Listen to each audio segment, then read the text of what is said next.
Okay, so the outer world is actually a projective screen, and it's there to remind us, simply there to remind us what is within us. Um, it's not so much, or we could say alone, that we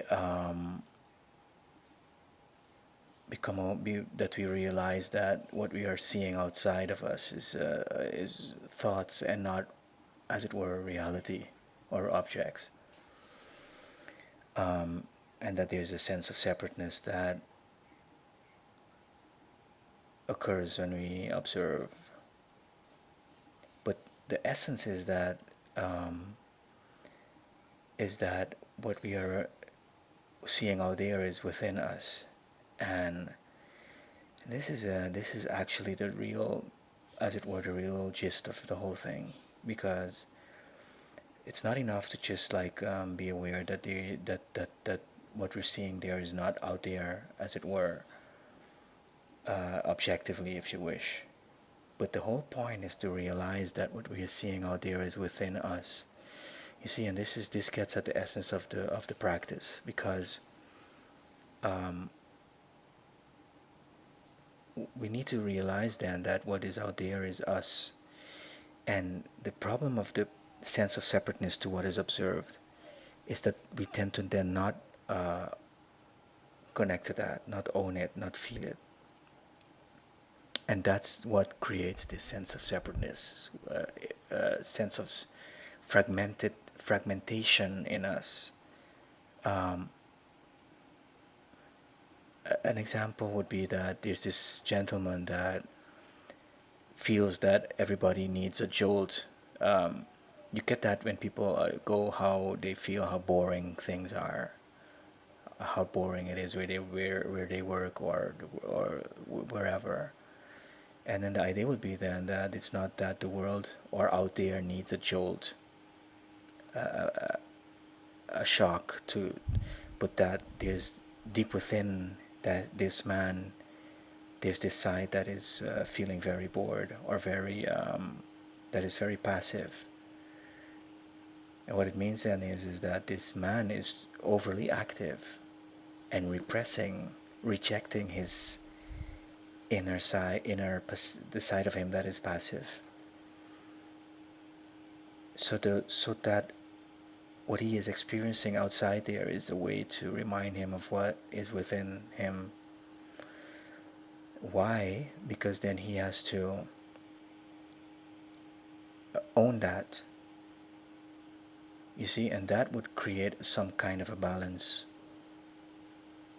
vis-a-vis his overly active side, if you wish, the side of him that is over the top. You see, and this goes to the heart of the problem. It's not just a cognitive act of looking, realizing that we are basically coloring in the world with our own thoughts. The way we are coloring it in is with parts of ourselves that we disown in ourselves. And you see, and this is what sets up the sense of separateness to what is observed. So in a way, what is outside is within, as without as within, and so what we are seeing out there is ourselves, is a part of us that is rejected. You see, and this basic what is this the problem, the real problem is that there is we are split within, and there's a part of us that we don't want to integrate, own, accept. And the real problem is not a kind of a cognitive meditative thing. It's how do we own that side of us? How do we accept it? How does this man that is, as if you wish, overly active, overly excited, or excited, if you wish, yes. How does he own up to that side that is passive, which he experiences out there as needing a jolt? You see, that's where if you wish, the mind messes with your own mind messes with you, because it's what we're seeing out there is actually within us, and it's there to remind us what is within. In that sense, our projections are ways to remind us what we are deeper down feeling. This man is deeper down feeling very passive, depressed, powerless, and he is not only rejecting that within, but also externalizing that, and feel, and thus the way he rejects that part of himself is by saying that everybody else needs a jolt. Um, and so there's this unconscious aspect of us that we are constantly rejecting. And the great physicist, you see, I tend to get a lot of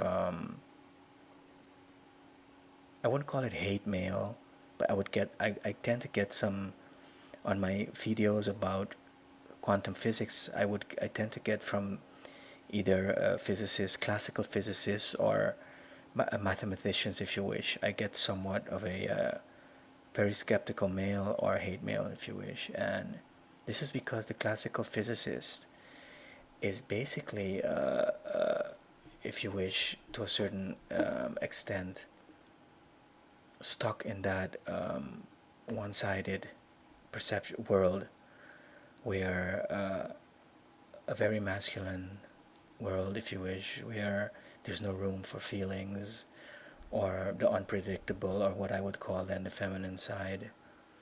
And so it was so then these videos that I make regarding quantum physics, where I include the feminine side, are of course are received in this way by this type of physicist.